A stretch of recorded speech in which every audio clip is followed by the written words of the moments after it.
right, here we are, Huge Movie Fanatics, continuing our Star Wars theatrical film franchise reviews with Star Wars Episode 2, Attack of the Clones, which I think's got the worst title. Oh, I was just thinking, like, what a great title. What a great like, title. it's such a, like, a 30s kind of... Yeah, I guess you're right. The thing about, and I just read this online just today, the thing about Star Wars is there was some fan who put this quote from George Lucas where what he meant the movies to be, which is a goofy Saturday matinee, you know, I know he wanted to be Saturday matinee serials, but you know the goofy, you know, just goofy because the serials were goofy. Yeah. And it's just like, you know, that makes a lot more sense to me with the title like Attack of the Clones, because the thing is, looking, you know, when you get to the prequels, people just take it so goddamn seriously, and that's the problem. Yeah. That's the problem. So that's when I think Phantom Menace was a hell of a title, actually. Yeah, I think actually all the movies have really good titles. A New Hope. I mean, that's kind of boring. I actually like A New Hope because it's the new.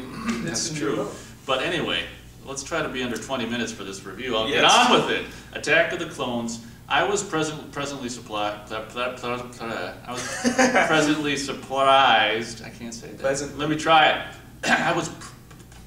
I was surprised, but pleasantly, when I saw this in the theater, because for me it was an improvement over Episode 1. I didn't know what to think. I still don't necessarily about what's his name, Hayden Christensen.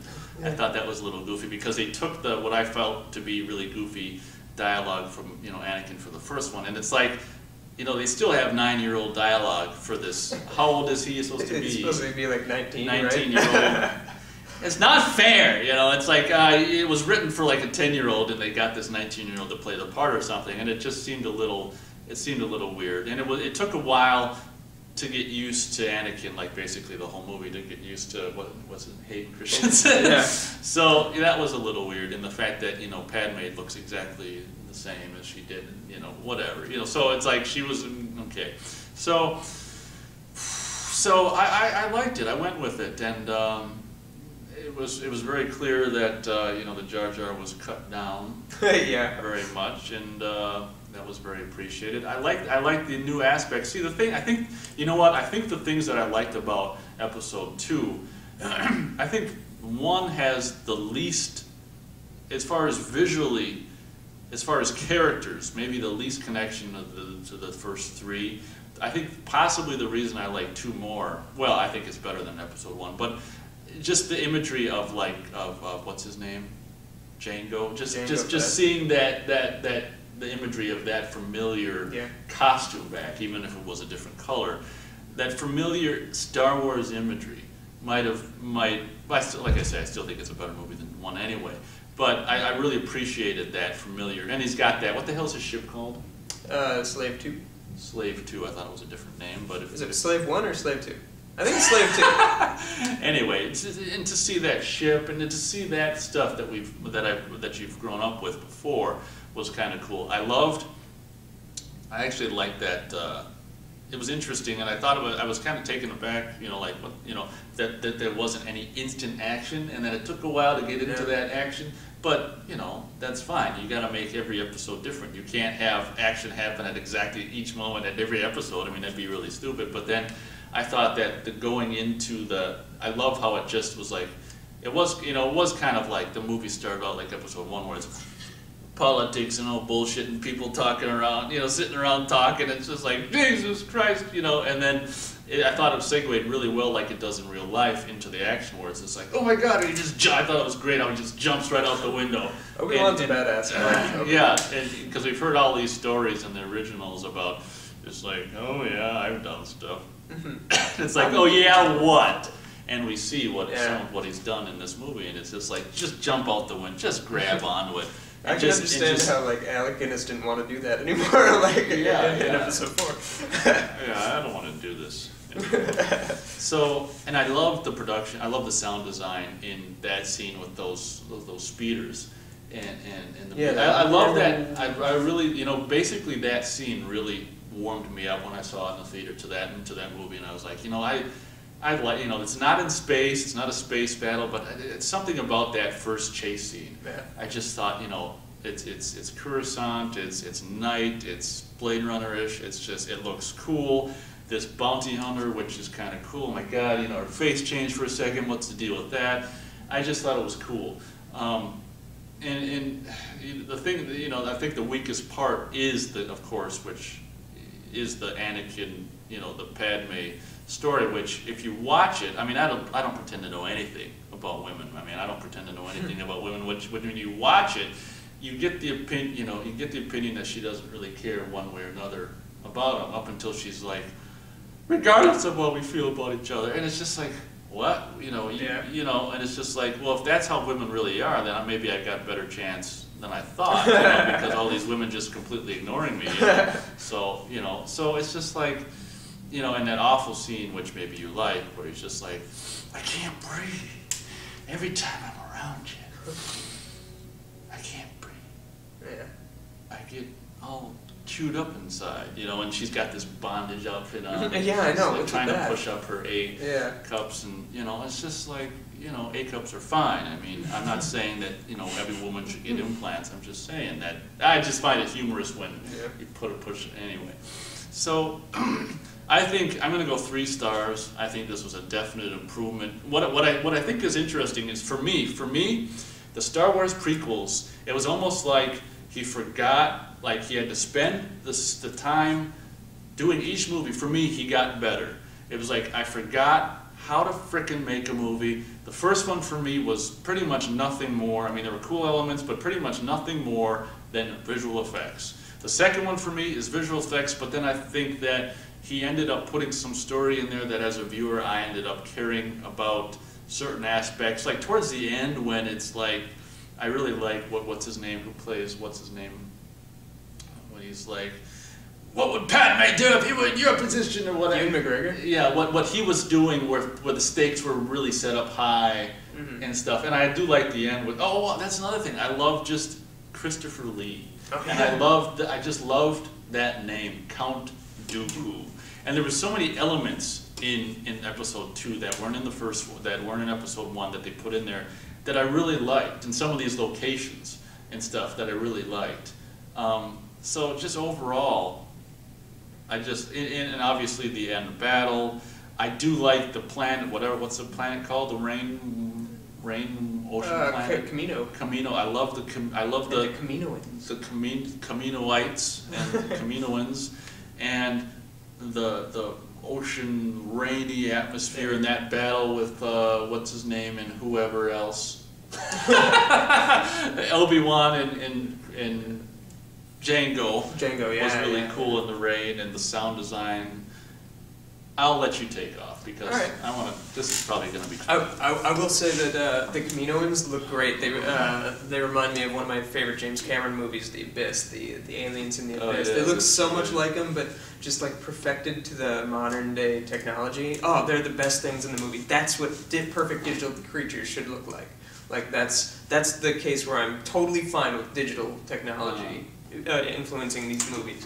Like some of the other aliens that are in the movies, like they could have easily just been people in suits. Why not do it that way? Oh, the Star Wars, or movies in general, in Star Wars or movies in general, but those ones couldn't have possibly been done in real life. Unless you get some African with one of them. Yeah. So, like, doing a digital creature that way and having the black eyes with the Milky Way pupils, like, that's so God, I'm cool. hungry for a candy bar. Yeah, I'm hungry too.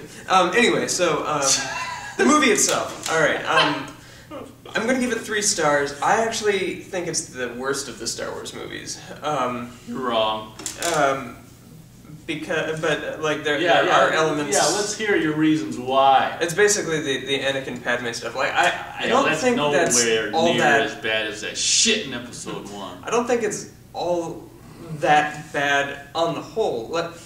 Kevin Smith has a good quote in reference to Batman.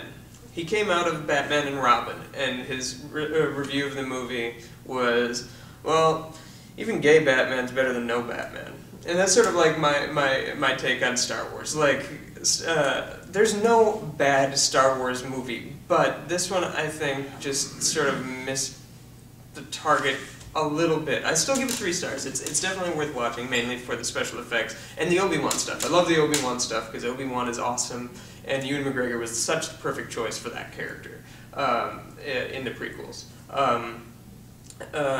Like the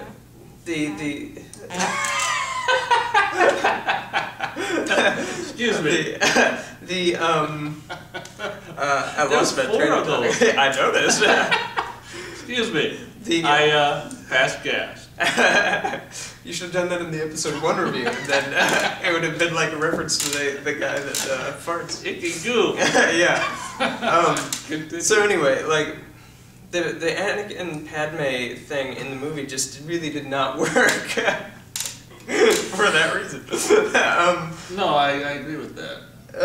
But the best segment of the entire movie for you was hands down was when he goes back to visit his mother. He looks over like what's going on. That was only like the third. Okay, go ahead. When Anakin goes to visit his mother, that was those scenes are fantastic. Yeah, that was the first time in the prequel series where I actually got roped in emotionally. Because up until that point, like nothing through the first one. I mean, I will say that like Shmi Skywalker, she was a really good actress in the first movie. Like we didn't really comment on her. She was probably one of the best things in that first movie. In the second one, I think she is the best thing in that second movie with her one little scene. And she's really good. And I like the anger that comes out of Hayden. I think Hayden's a really good actor too. And I actually think he's right for the role, but Lucas had this problem where he doesn't know how to pull performance. I think it was kind of fixed in the next one. Oh yeah, he definitely fixes it. But Hayden Christensen is a really good actor. But you're right, that scene, I thought, I was emotionally connected to that scene, and I was like, yeah, kill them bastards, you know. Yeah. Because I completely identify with it. Oh yeah, absolutely. Like that scene is just so glorious. And then I'm a huge Ray Harryhausen fan. Like I just love Ray Harryhausen, and to see the giant monsters and the humans, like I love Obi-Wan trying to stab the green crab creature thing with the little spear. I was like, oh my god, I love this! Like that scene is awesome. The lightsaber fight's cool. I mean, there's a lot of cool things in the movie, but at the end of the day, I just think it's a series of cool things. But here's the one thing I'm going to comment. Okay.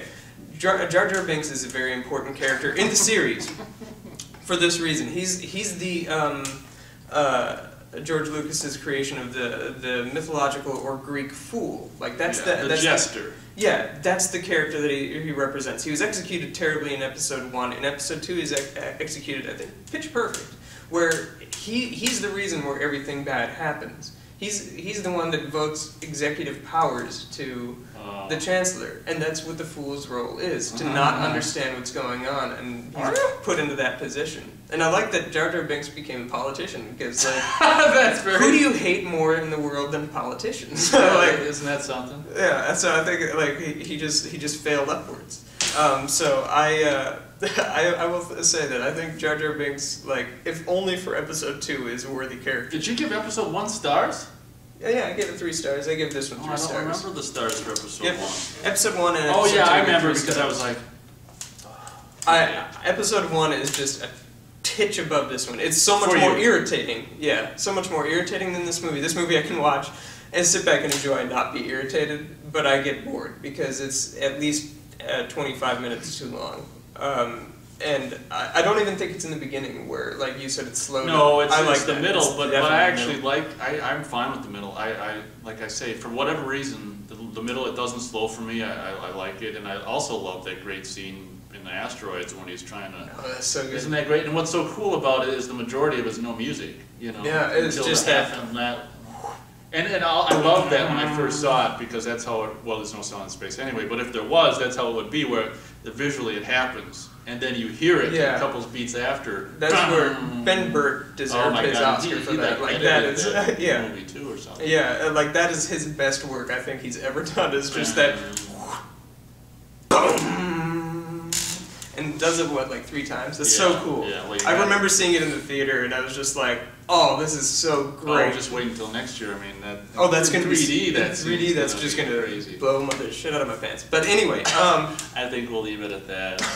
Yeah.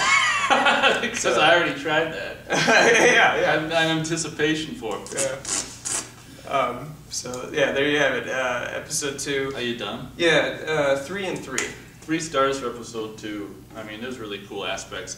Very briefly, we should mention that this is the first one, and one of the first major motion pictures that was shot high definition. Yeah. And it looks... Probably why it looks a little better than episode 1. Yeah, I was surprised on Blu-ray how episode 1 looked, you know. But I don't think it looks bad, but the digital creatures don't pan out as much, and that also you could say there's 3-year gap between the movies. But, that's true. But like that, I think it was the digital format with the digital characters sort of worked better in episode 2. All right, thanks for watching.